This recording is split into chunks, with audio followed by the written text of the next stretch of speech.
When someone scratches your brand new truck in broad daylight and laughs about it, you expect an apology, maybe even a nervous smile and a promise to fix it.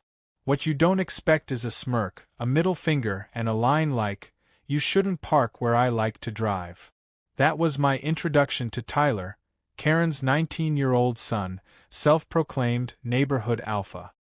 His mother was the queen of cul-de-sac politics, and Tyler was her heir to the throne.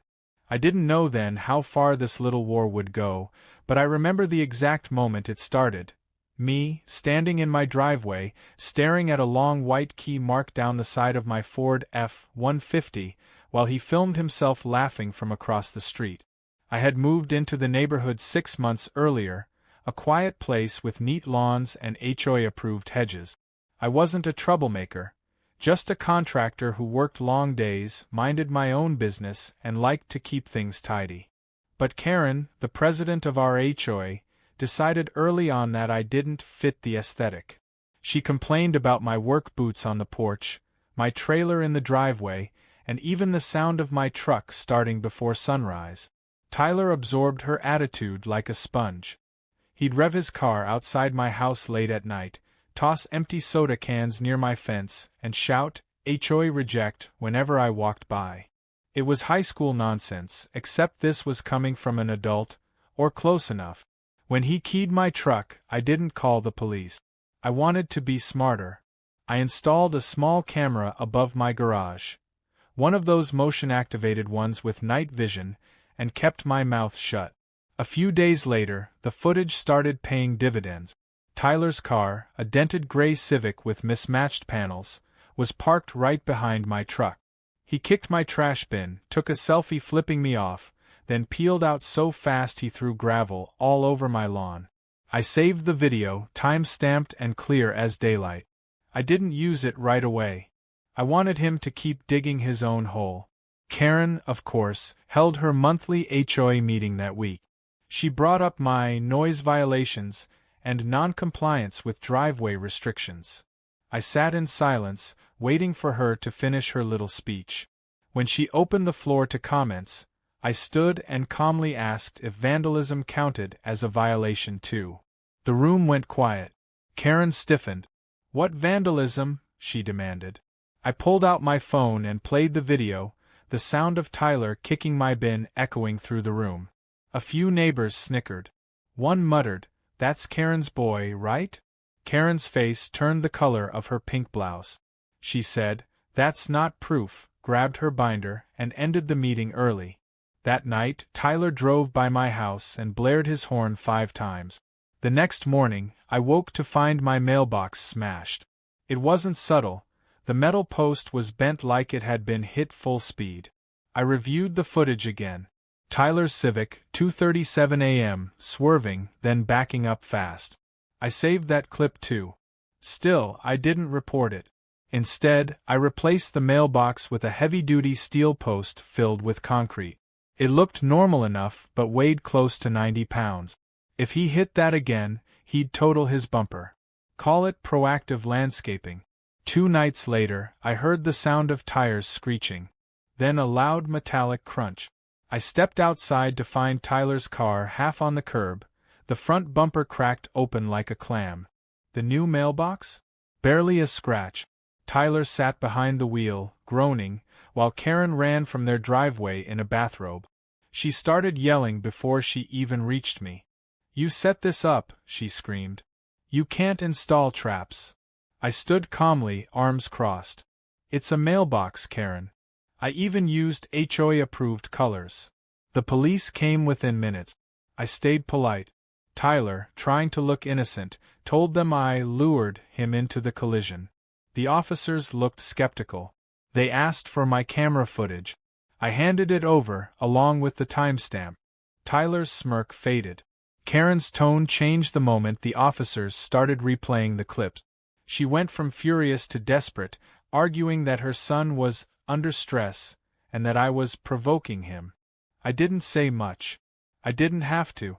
The officer told her plainly that property damage and harassment were criminal issues, not HOA matters. They wrote up a report, took some photos, and told Tyler he'd be hearing from insurance. Karen glared at me like I'd just exiled her from her own kingdom. She muttered something about lawyers, and stormed back home with her son limping behind her. I thought that would be the end of it. I was wrong. Over the next week, little things started happening again. My garden hose vanished. Someone threw eggs at my garage door. A small puncture appeared in one of my truck's tires. Clean, deliberate, probably a nail. I filed a quiet police report but didn't make noise about it. Instead, I decided to install one more camera, this time disguised in a birdhouse facing the street. My house was turning into Fort Knox, but if they wanted a war, they'd picked the wrong opponent. I wasn't angry. I was methodical. That Saturday morning, Karen showed up at my door, pretending to be civil. She held a stack of HOA papers like a weapon. "We're issuing fines," she said. "For what?" I asked. "Non-conforming mailbox design and security cameras that face public property," she recited. "They violate community privacy guidelines." I almost laughed. "Karen," I said evenly, "you might want to check your legal limits before threatening someone who has 3 police reports on record." Her composure cracked for just a second, then she smiled that fake smile of hers. "You're not going to win here," she said softly. "This is our neighborhood." It was that got to me. The assumption that she owned the place, that I was some outsider who didn't deserve peace. That night, I reviewed all my footage again and found something new. Tyler, walking around my driveway with a flashlight, looking under my truck like he was checking for something. He stopped, knelt, and placed something near my rear tire. Then he ran. I went outside immediately and found it. A small strip of roofing nails, edges up, perfectly aligned to catch my tires in the morning. That was it. No more patience. I called the police right then, handed over the clip, and they told me they'd send someone in the morning. By sunrise, the cruiser was parked in front of my house. The officer knocked on my door, thanked me for being calm about everything, and then walked over to Karen's home. I watched from my porch as he spoke to her, then to Tyler. They both looked stunned. The officer asked Tyler to step outside. A second cruiser arrived. Within minutes, Tyler was sitting in the back seat, pale and shaking. Karen shouted, "This is harassment." "He didn't do anything." The officer pointed toward my driveway and said, "We have video, ma'am." Neighbors peeked through blinds. For the first time since I'd moved in, the cul-de-sac was silent. As they drove off, Karen turned to me and hissed, "You'll regret this." I looked her right in the eye and said, "Not as much as he will." But I didn't know that was just the opening act. The real fight hadn't even started yet. The morning after Tyler's arrest, the neighborhood had that eerie calm that follows a thunderstorm. Everyone pretended to go about their business, but I could feel the curiosity leaking through curtains and blinds. People were watering plants twice as long just to sneak glances at my driveway. A few neighbors nodded when I walked to get the paper, half respectful, half cautious. Nobody wanted to cross Karen, not publicly. But I could see the satisfaction in their eyes. The king and queen of the cul-de-sac had finally been dethroned, if only temporarily. Tyler spent one night in county lockup before Karen bailed him out. She wasted no time blaming me for everything. That same afternoon, a typed letter appeared taped to my door. It looked like an official HOA document but wasn't. The logo was stretched, the font wrong, and it was signed HOA Legal Affairs Division, a department that didn't exist. The letter accused me of defamation, entrapment, and harassment, and demanded I cease surveillance and remove unlawful recording devices immediately. It even threatened civil penalties. It would have been funny if it weren't so desperate. I didn't reply. I took a photo of the letter, emailed it to the actual HOA board, and copied the police officer from Tyler's case. By evening, the real HOA president, not Karen, sent a terse response confirming the letter was unauthorized and non-binding. That was the first crack in Karen's armor. Until then, she'd run the HOA like a personal fiefdom, with her son as the neighborhood enforcer. Now the board was starting to distance itself. Still, I knew she wouldn't back down easily. At 9 p.m. that night, a car honked outside. I looked through the blinds. Tyler's Civic again, headlights off, coasting slowly down the street. He stopped in front of my house, leaned out the window, and shouted, "You think you won? Watch what happens next." Then he sped off, tires screeching. I sighed. I'd seen this kind of escalation before in contracting disputes. Someone loses control of their narrative and doubles down. People like Tyler and Karen couldn't stand losing face more than they feared consequences. The next morning, something new appeared on my lawn.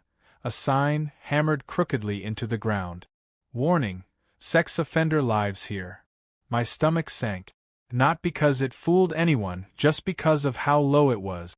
The sign looked freshly printed, laminated even, like someone had spent actual money to make it. I yanked it out and marched straight to the station with the footage from my birdhouse camera. There it was, plain as day. Tyler, at 3:04 a.m., hammering the sign into the dirt. The officer on duty didn't even blink. "We'll add it to the harassment case," he said. "This is starting to look like a pattern." By noon, 2 officers were back at Karen's door. I didn't watch this time, but I heard the shouting from across the street. Karen's voice was shrill, defensive, looping through the same phrases. "It's a misunderstanding. He's being targeted. We'll sue." Tyler didn't come outside. Later, I saw the Civic gone from the driveway. Maybe impounded, maybe confiscated for evidence. I didn't care which. For the first time since moving in, my street felt safe enough to mow the lawn without looking over my shoulder. The peace lasted all of 48 hours. On Thursday morning, I walked out to find my trailer, the one I used for work, missing. Vanished. The hitch was still locked, the chain snapped clean through. I checked the cameras. One angle caught the tail end of a pickup backing up to it, but the license plate was covered with duct tape. Another caught a glimpse of Tyler standing in the shadows, watching. He didn't take it himself, but he was there, overseeing. That was enough. I filed another police report, this time for grand theft, and sent the footage to my insurance. That same evening, Karen showed up again, this time pretending concern. "We heard about your trailer," she said sweetly. "Such a shame. Maybe if you didn't provoke people, this kind of thing wouldn't happen." Her tone was the kind people use when they've already decided you deserve misfortune. I didn't rise to it. I just said, "Funny you mention provoking. The police think the people responsible might be closer than you think." Her smile faltered for half a second before she regained composure. "You're delusional," she snapped, then turned and marched away. Later that night, I got a call from Officer Daniels, the same one handling Tyler's case. "We found your trailer," he said. "Abandoned near the construction site off Maple Road. Looks like someone tried to strip it, but gave up." He asked me to meet him there in the morning. When I arrived, the trailer was half covered in mud, one tire slashed, the hitch mangled. But what caught my eye was the footprint near the door, a partial tread from a Nike Air Max, size 11. I remembered seeing Tyler wear those exact shoes the day of the mailbox incident. Daniels saw me looking. "We already have his shoe size from booking," he said quietly. "We'll match the tread pattern." When I got back home, Karen was waiting by her mailbox. She didn't say a word, just stared. That kind of silent hostility that screams louder than any insult. For a moment, I almost pitied her. She'd built her whole identity around control. HOA meetings, power over neighbors, her son's ego. Now both were slipping away. But then she smiled, a cold, deliberate smile, and said, "You're making enemies faster than you think." I didn't answer. I just walked inside and locked the door. The next day, a detective showed up at my door. Daniels had escalated the case. They'd pulled fingerprints off the trailer latch, one partial match for Tyler. He wasn't arrested yet, but they wanted to question him again. The detective asked if I'd be willing to testify if things went further. "Absolutely," I said. "But I'm not the one escalating." He nodded. That's what makes your case so clean. Keep your head down, don't respond, and document everything. That night, I heard something strange. A faint hum, almost mechanical. I followed the sound to my side yard and found a drone hovering above my backyard, camera blinking red. It darted away as soon as I stepped forward, but not before my motion camera caught its reflection. The next morning, Karen posted on the HOA Facebook page accusing me of illegally spying on residents with drones. The irony was almost poetic. I downloaded the footage, showing the drone's angle, clearly coming from her direction, and sent it to Daniels again.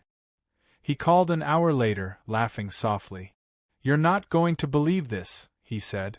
"We traced the drone registration. It's under her name. She bought it last year for real estate photography." By evening, a warrant was issued for evidence retrieval. When the officers arrived, Karen refused to let them in. They had to get a second order.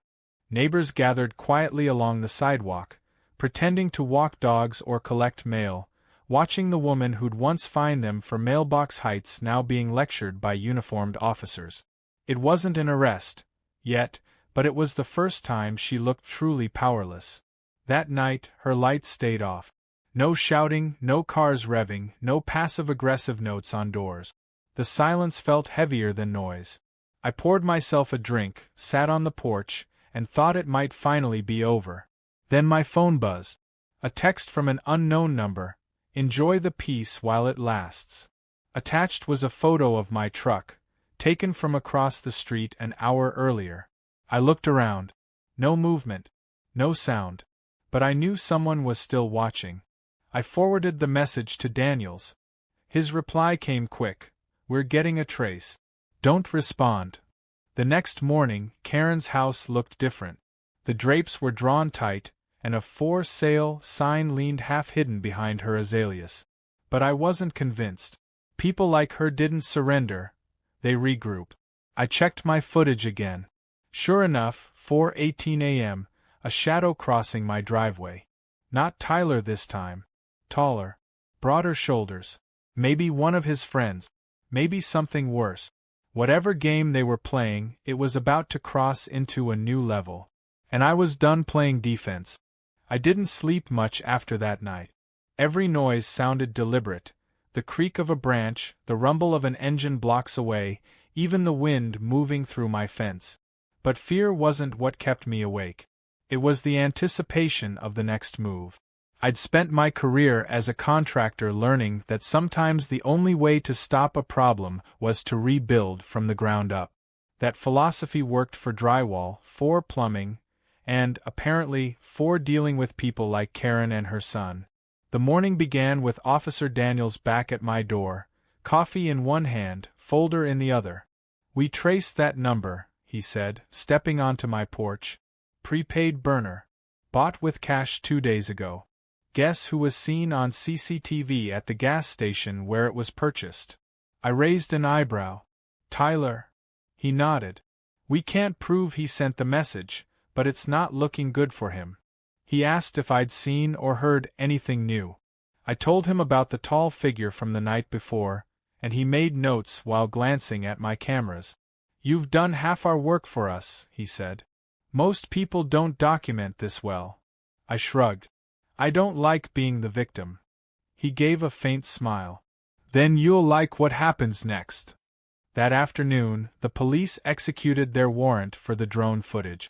They collected Karen's controller, laptop, and Tyler's phone. Word spread fast. By evening, half the neighborhood was outside, pretending to trim hedges or sweep sidewalks while craning to watch the spectacle. Karen stood on her porch, arms folded, lips tight, her composure cracking in real time. Tyler wasn't visible, though I saw a curtain twitch upstairs. After the officers left, I went about my evening as normal. Or at least I tried to. Around 10 p.m., while putting out trash, I noticed something odd near my fence line. Fresh tire tracks leading from the road into my side yard, stopping abruptly near my shed.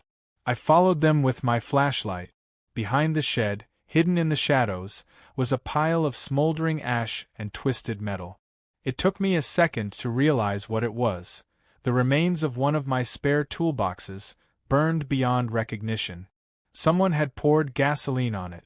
The fire hadn't spread, but it easily could have. I called Daniels immediately. He arrived within 20 minutes, 2 patrol cars behind him. "This is escalation," he said grimly. "We'll treat it as arson attempt." They found a half-empty gas can tossed over the fence into the wooded lot behind my property. No fingerprints, but they took it for evidence anyway. I handed over my security footage again. Sure enough, 2:11 a.m., a tall figure, hooded, carrying something metallic. No face visible, but the build looked familiar. Not Tyler this time. Bigger, older. The next morning, Karen's driveway was full again. A black pickup I didn't recognize, tinted windows, no plates.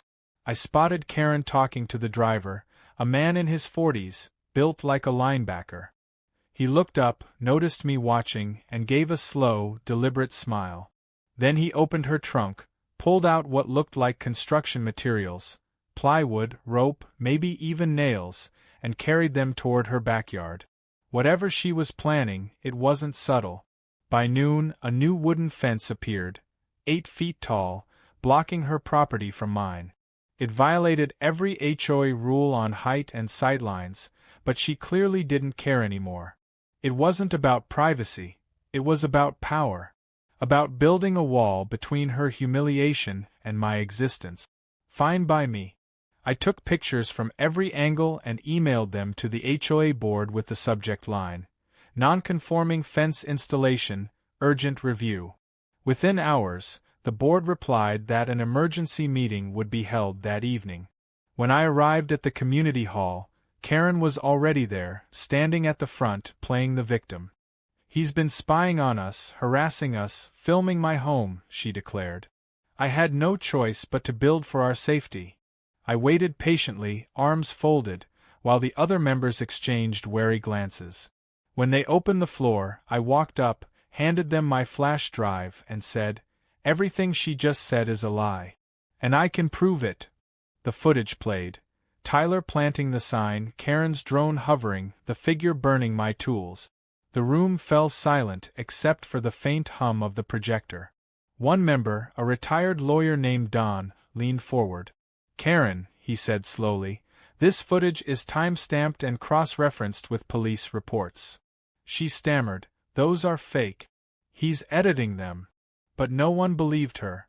Don finally said what everyone was thinking. "Effective immediately, you're suspended from HOA duties pending investigation." Karen's face went blank. For the first time, she looked genuinely lost. She didn't yell. She didn't argue. She just gathered her papers, stood, and left without a word. I thought maybe that would be the turning point, the moment she finally gave up. But the universe has a sense of irony. Because that night, I woke up to blue lights flashing outside my window. I opened the door to 2 officers. "Sir, we got an anonymous call claiming there's stolen property in your shed," one said. "Mind if we take a look?" I stepped aside. "Be my guest." They opened the shed, looked around, and stopped.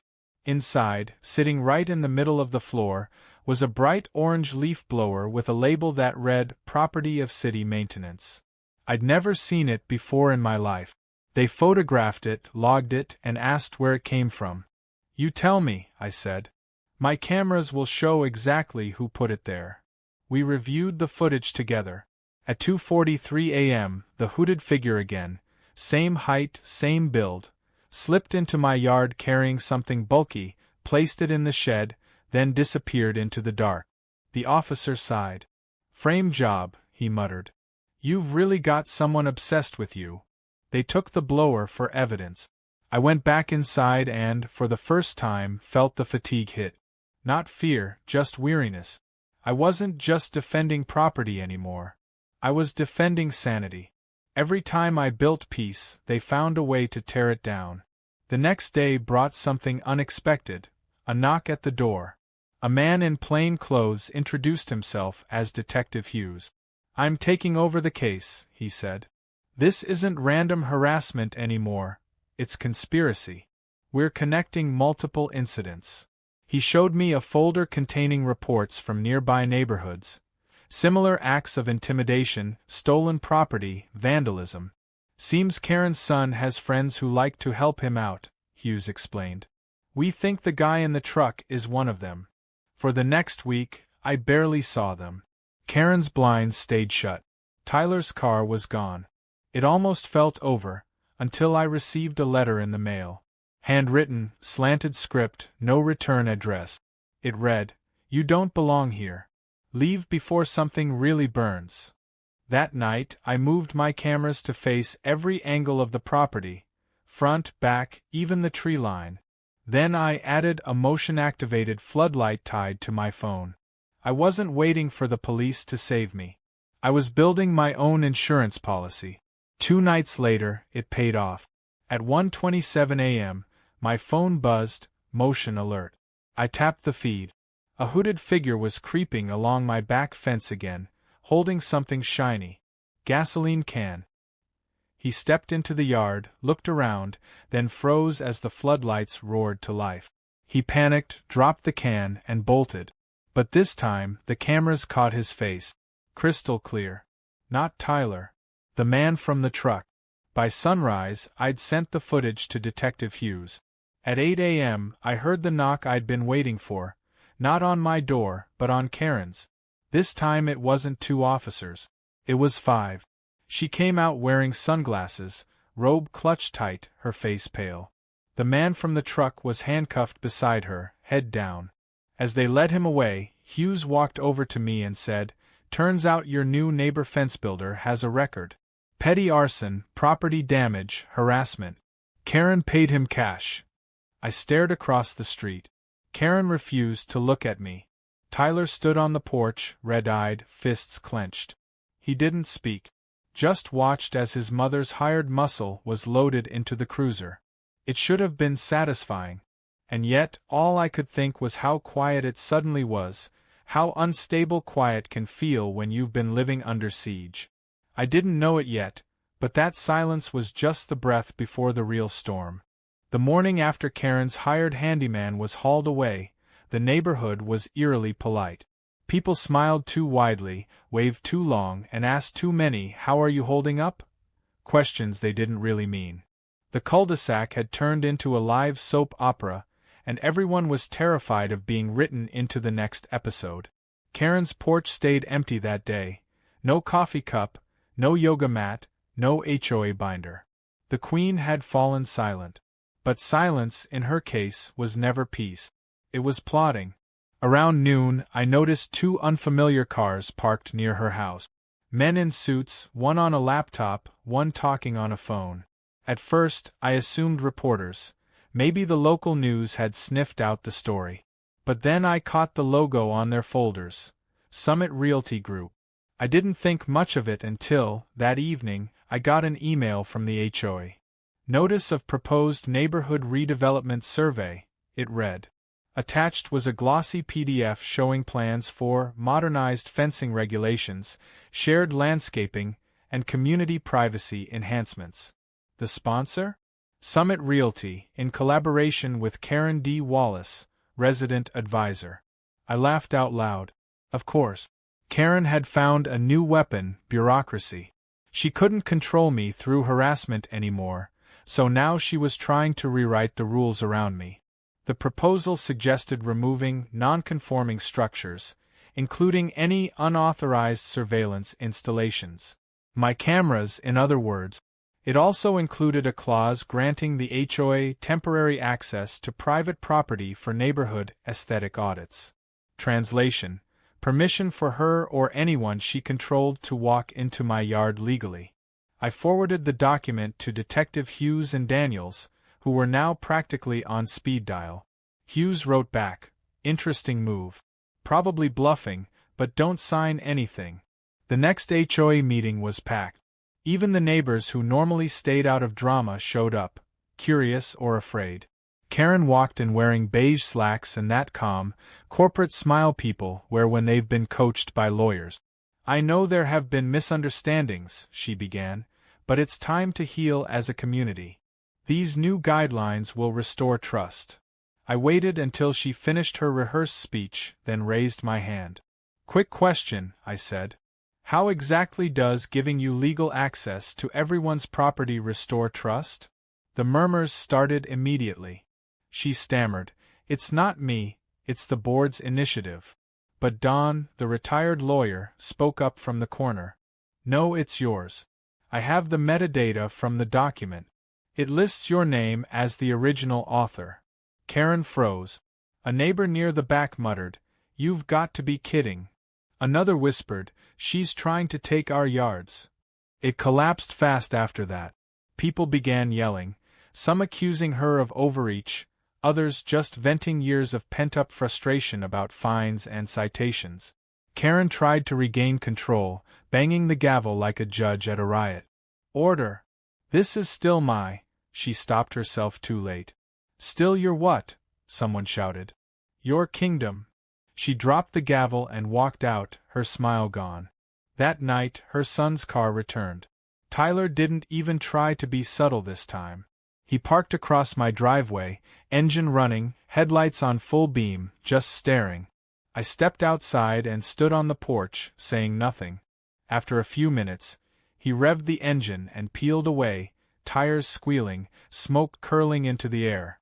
But as he drove off, something fluttered against my mailbox, a folded piece of paper taped to it.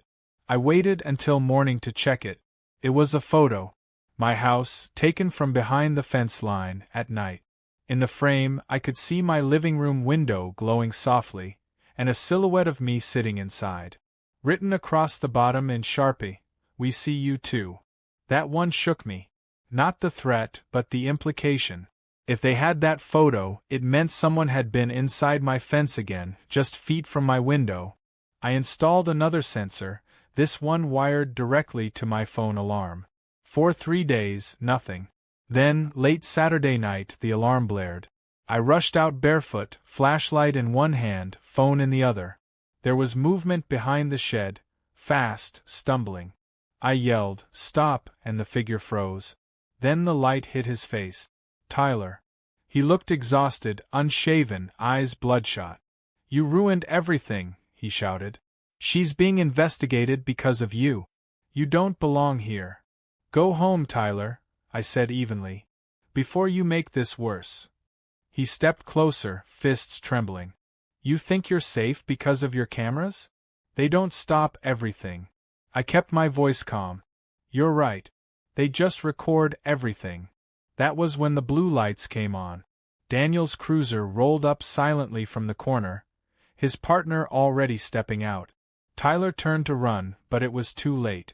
They'd been watching the house for 2 nights straight, waiting for him to slip. Daniels cuffed him right there under the streetlight. Karen came running seconds later, hair loose, screaming his name. When she saw me, her face twisted, not with rage this time, but panic. He's just a kid, she cried. He didn't mean it. Daniel's voice was calm. Ma'am, your son broke a restraining order, trespassed, and attempted intimidation. He's not a kid anymore. As they read Tyler his rights, Karen turned to me, her voice cracking. You don't understand, he's been through so much. His father left, he's just angry. For the first time, I saw something human in her. Not entitlement, not control, just desperation. I said quietly, I didn't make him do any of this. You did, every time you told him the rules didn't apply. She didn't answer. Just stood there, staring at the handcuffs around her son's wrists as the patrol car drove away. The next morning, half the cul-de-sac came over to talk. Some offered coffee, others just awkward small talk. One neighbor, an older woman named Phyllis, said, We should have said something sooner. She scared everyone. I told her it was fine, but I could see how deeply that fear ran. Karen had ruled through shame and intimidation for years. Nobody wanted to be her next target. For a few weeks peace returned. I fixed my fence, replaced my burned tools, even started parking my truck on the street again. The HOA board formally expelled Karen and banned her from serving in any leadership capacity. Life began to feel normal again, until a letter arrived from a law firm. It was from Wallace and Goldstein, Karen's newly hired attorneys. The letter accused me of defamation, emotional distress, and invasion of privacy. She was suing for damages, legal costs, and loss of community standing. I sat there reading it, half amused, half exhausted. After everything she'd done, she was still trying to turn herself into the victim. I forwarded the letter to Hughes and Daniels. Their responses were immediate. Hughes wrote, "Don't worry. She's bluffing. Her case collapses under evidence." Daniels added, "We've got more coming her way." The next week proved him right. Police searched her house again under a new warrant, this time for obstruction. They found multiple copies of the forged HOA documents, drafts of fake letters, and a USB drive with screenshots of my home camera feeds.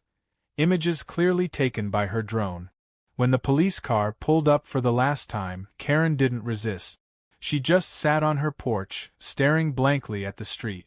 The neighbors gathered silently. No gloating, no applause, just relief.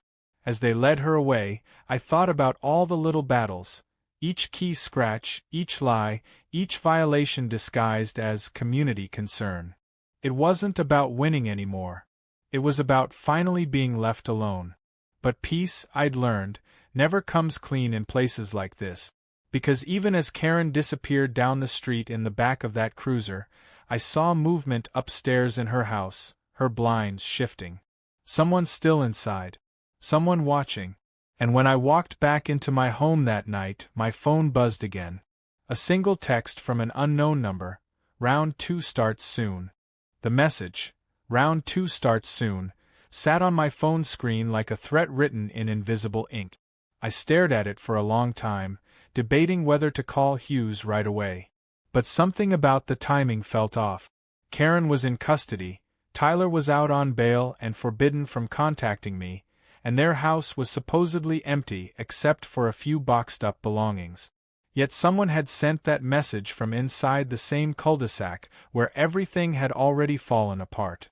By dawn, I made my decision. I printed every message, screenshot, and police report, organized it into a binder, and dropped it off at the station. "Just in case," I told the front desk officer. She nodded sympathetically.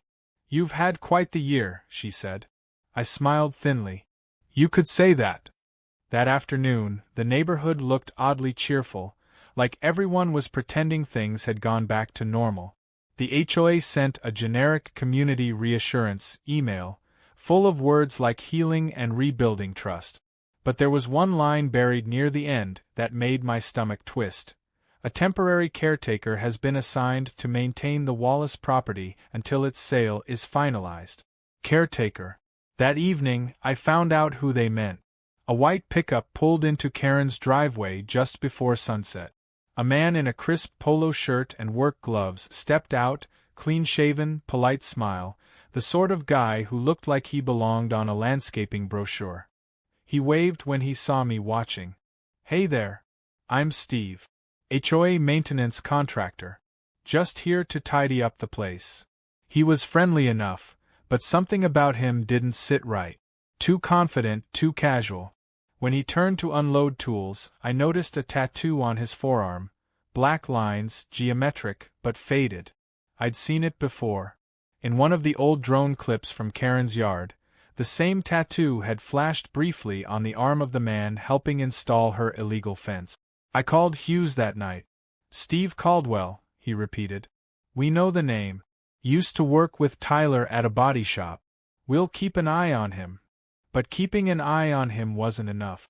Over the next week, Steve found excuses to linger. Power washing the driveway at midnight. Pretending to trim hedges that didn't exist.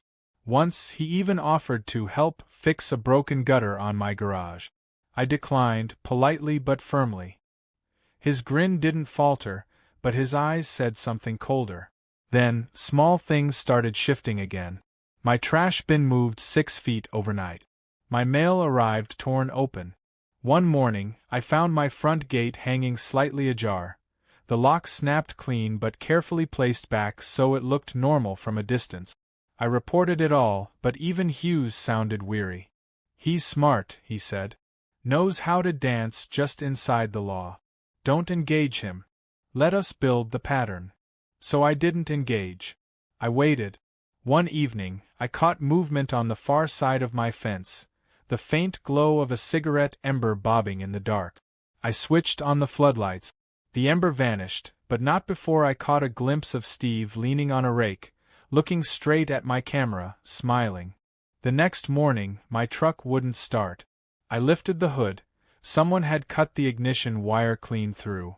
I sent the photo to Hughes, who sighed audibly over the phone. We're getting the warrant today. One more incident and he's done. That one more incident came faster than either of us expected. It happened on a Friday night, the first cold snap of fall.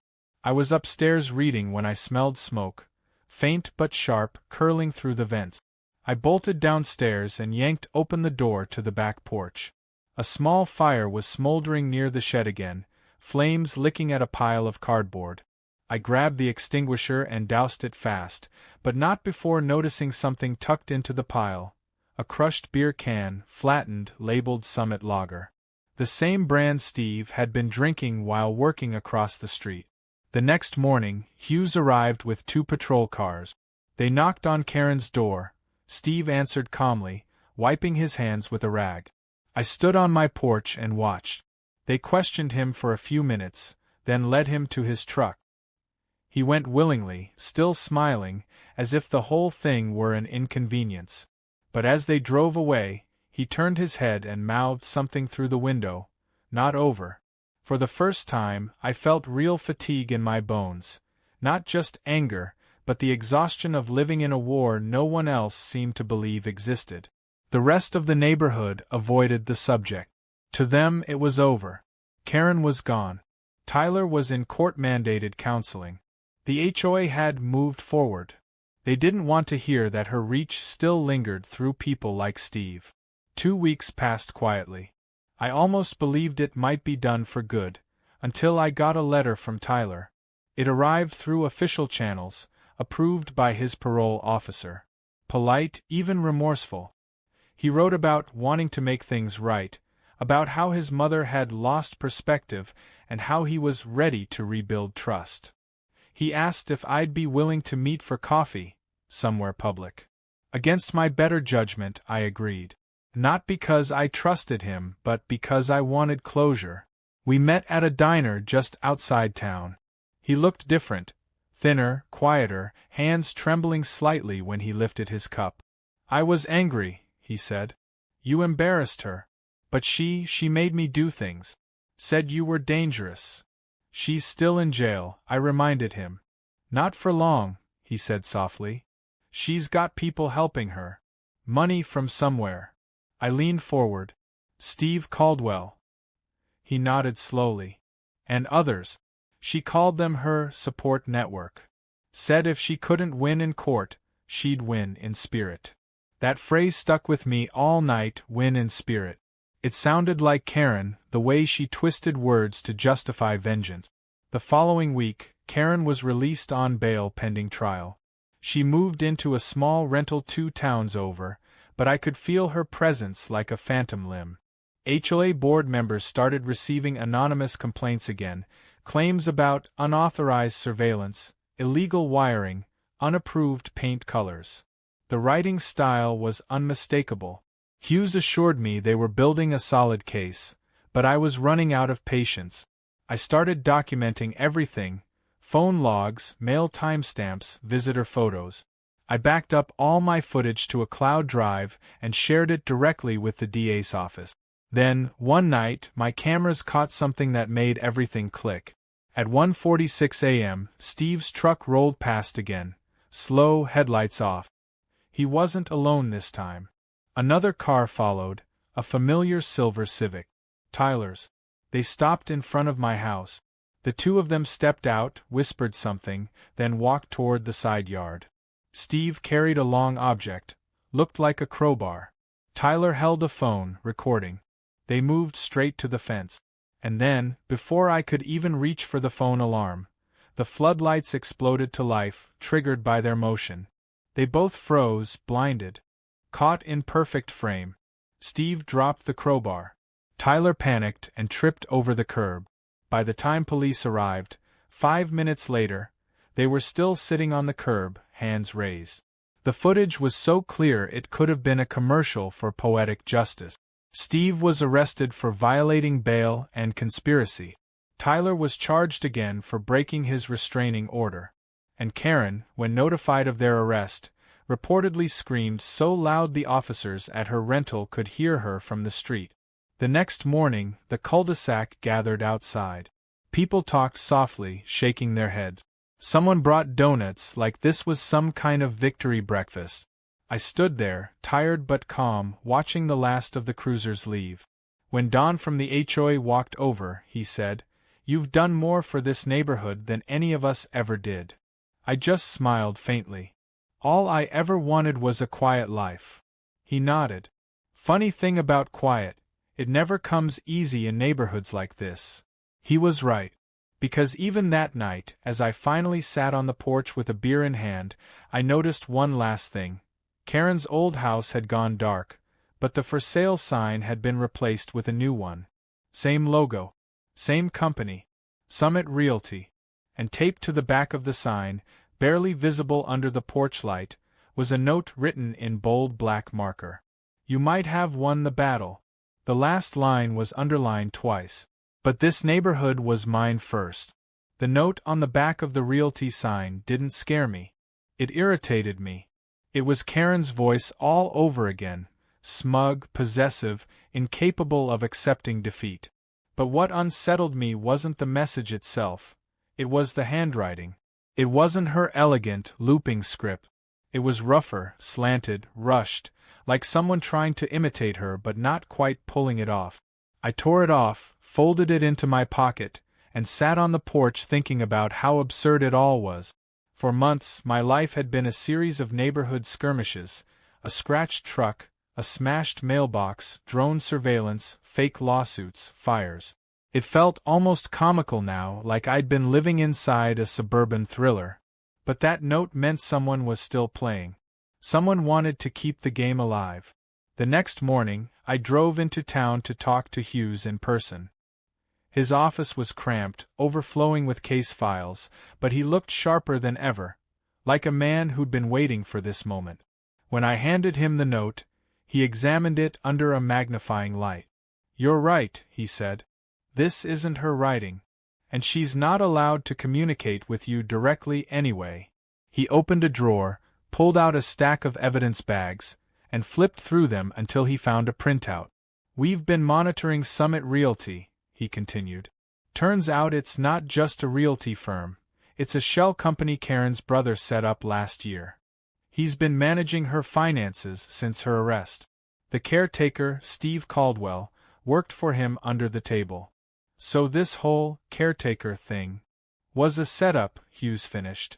"To keep you under surveillance. To intimidate you without her technically violating bail." I leaned back, exhaling slowly. "She never stops, does she?" He shook his head. "But we're close.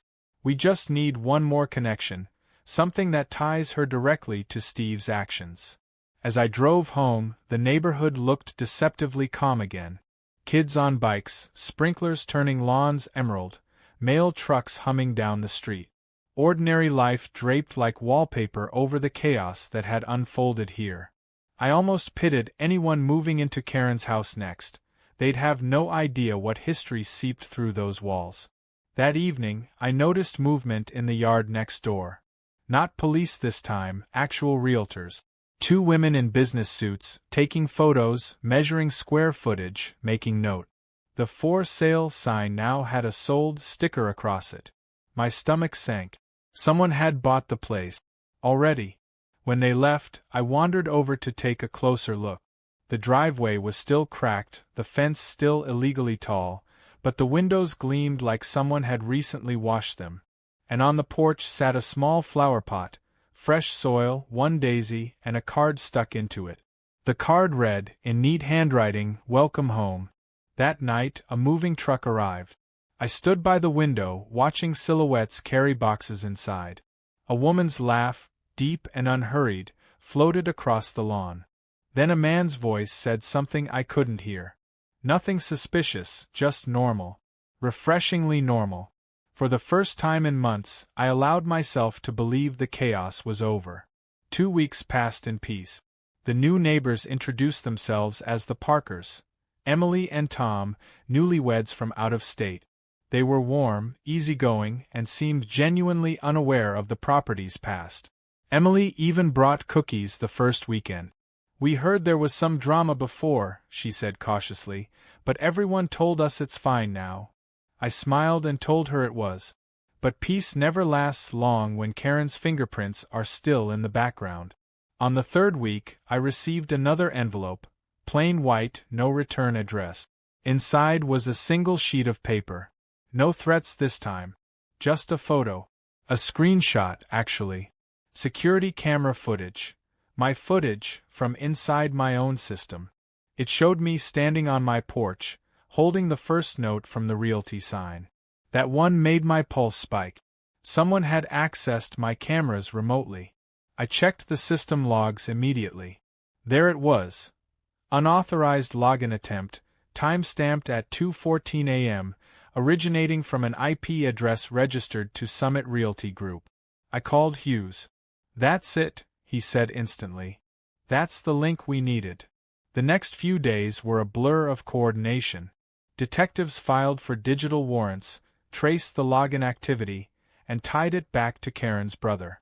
From there, it was a domino effect. They found bank transfers, fake invoices for property management services, and even an email from Karen herself instructing him to keep monitoring the subject's system to ensure compliance. That word, compliance, said everything about her mindset. Even in disgrace, she saw the world as something that owed her obedience. When the search warrant went through, police raided her brother's office. They seized his computers, his external drives, even his phone. The entire shell company unraveled within a week. And when the digital forensics report came back, it confirmed the truth.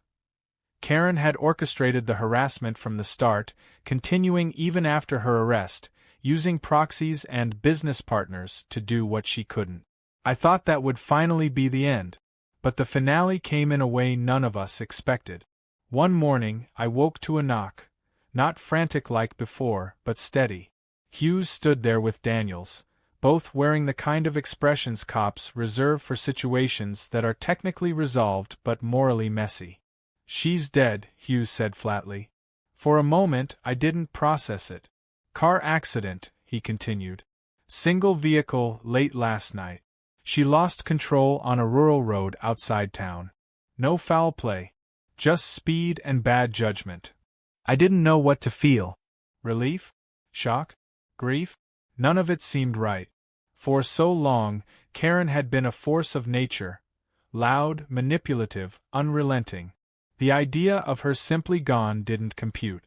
It felt like the villain in a story dying off-screen. No climax, no confrontation.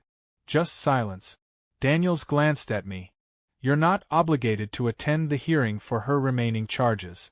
The case will close automatically." I nodded slowly. "I think I've heard enough courtrooms for one lifetime." They left me with a signed statement clearing all pending matters.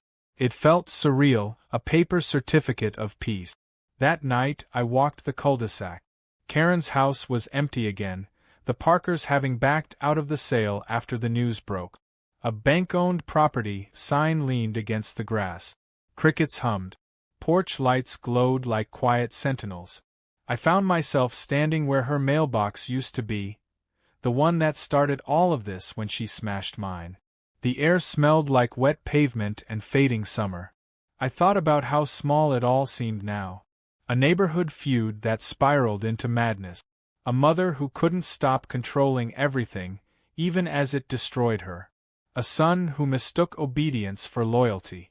And me, just a guy who wanted to fix things and ended up tearing down an empire of entitlement. But even then, the story wasn't finished. 2 days later, I received one last package. No return address again, but the handwriting on the label was unmistakable, Karen's. Inside was a small USB drive and a handwritten note that read, "If you're reading this, you've already won." But so have I. I hesitated before plugging it in.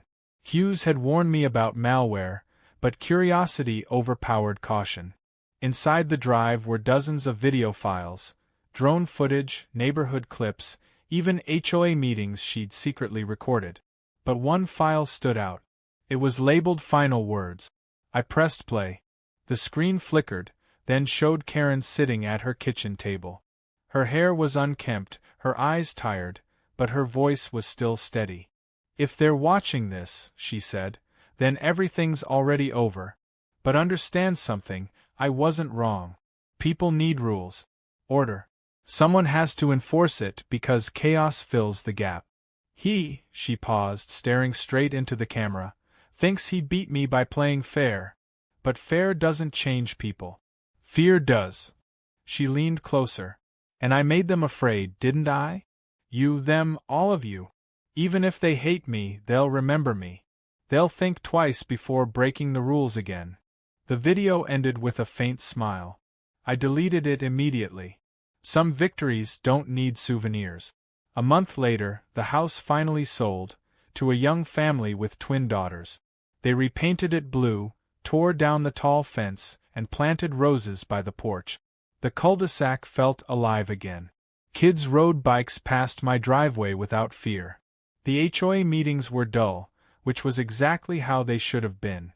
Sometimes, late at night, I still catch myself glancing at the spot where Karen used to stand with her clipboard, glaring at the world for disobeying her vision of perfection. But now there's only an empty street and a hum of cicadas.